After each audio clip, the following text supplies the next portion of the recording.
আজকে বানাবো mutton yakhni pulao. মাটনটাকে marinate করে 1 ঘন্টা রেখেছি দই দিয়ে।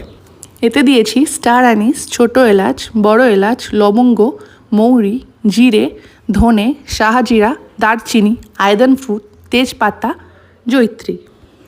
এরপরেই দুটো গোটা রসুন একটু থেতো করে নিয়েছি, একটা পেঁয়াজ 1/4 করে নিয়েছি, 10টা মতো কাঁচা লঙ্কা 1/2 করে নিয়েছি, এক টুকরো আদা থেতো করে নিয়েছি। একটা সাদা কাপড় আগে থেকেই প্রিপেয়ার করে রেখেছিলাম পটলি বানানোর জন্যে। মশলাগুলো কাপড়ের মধ্যে দিয়ে ওটাকে একটা পটলির মতো বেঁধে নেব। পটলিটাকে টাইট করে বেঁধে নেব যাতে মশলাগুলো বাইরে না বেরিয়ে যায়। এরপরে কাঁচা মশলাগুলো আমি এমনিতেই দিয়ে দেবো, ওটা পটলির মধ্যে দেওয়ার দরকার নেই। এর মধ্যে দিয়ে দিলাম যেগুলো কেটে রেখেছিলাম, আদা, রসুন, লঙ্কা, পেঁয়াজ। তারপরে মাটনগুলো অ্যাড করব আস্তে আস্তে। ঘি অ্যাড করব, এটা পিওর গাওয়া ঘি। এবার লবণ অ্যাড করব। এখানে আমি 1.5 কেজি মতো মাটন নিয়েছিলাম, সেখানে আমি সাদা তেল অ্যাড করলাম। সাদা তেল আমি অ্যাড করব 3 বড় টেবিল স্পুন। তারপরে আমি একটু ফ্লেভারের জন্য হালকা গোলাপ জল আর হালকা বিরিয়ানি ফ্লেভার অ্যাড করলাম, যাতে খুব সুন্দর একটা গন্ধ আসে। আমি তারপরে এটা হাত দিয়েই ভালো করে মাখিয়ে নেব মশলাগুলো সব একসঙ্গে। তারপরে আমি 3 কাপ মতো জল অ্যাড করেছি এর মধ্যে। নরম হওয়া পর্যন্ত মাংসটাকে সেদ্ধ করে নিতে হবে।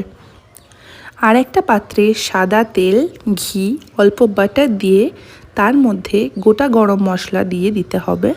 টেম্পটেড হয়ে গেলে একটা পেঁয়াজ গোল্ডেন ব্রাউন করে ভেজে নেব। আগে থেকেই একটু আদা আর রসুন 1 চামচ করে আমি ওটাকে বেটে রেখেছিলাম, ওটা এবার আমি ওর মধ্যে অ্যাড করে দেব। অ্যাড করার পরে একটু হালকা নাড়িয়ে চাড়িয়ে নেব। তারপর কাঁচা লঙ্কাগুলো অ্যাড করে নেব। এবার মাংসটা আমি অ্যাড করব। এটা আমি ইয়াকনি থেকে আলাদা করে রেখেছি। মুড়িটা কাঠখোলায় ভেজে গুঁড়ো করে রেখেছি, ওটা অ্যাড করব। এবার 4 টেবিল স্পুন মতো টক দই অ্যাড করে এটাকে ভালো করে নাড়িয়ে ছাড়িয়ে মাটনের ইয়াকনিটা আমি ওর মধ্যে অ্যাড করব। এখানে আমার মোট 5 কাপ ইয়াকনি হয়েছে। এর সাথে আমি আরও 5 কাপ জল অ্যাড করব। এরপরে আমি আগে থেকে প্রিপেয়ার করে রাখা গরম মশলা অ্যাড করে নেব। তারপরে চালগুলো দিয়ে দেব। চালটা আমি আগে থেকেই ভিজিয়ে রেখেছিলাম। এবার স্বাদ মতো লবণ আর অল্প চিনি দিয়ে পোলাওটাকে দমে বসিয়ে দিতে হবে, মাঝে মাঝে চেক করতে হবে। রাইসটা কুক হয়ে যাওয়ার 15 মিনিট পরে আমি ঢাকনাটা খুলছি। এবার মাটন ইয়াকনি পোলাওটা পরিবেশনের জন্য তৈরি। আপনারাও রেসিপিটা দেখে বাড়িতে বানান আর খেয়ে কমেন্ট করুন কেমন ছিল। ধন্যবাদ আপনাকে ভিডিওটা শেষ পর্যন্ত দেখার জন্যে।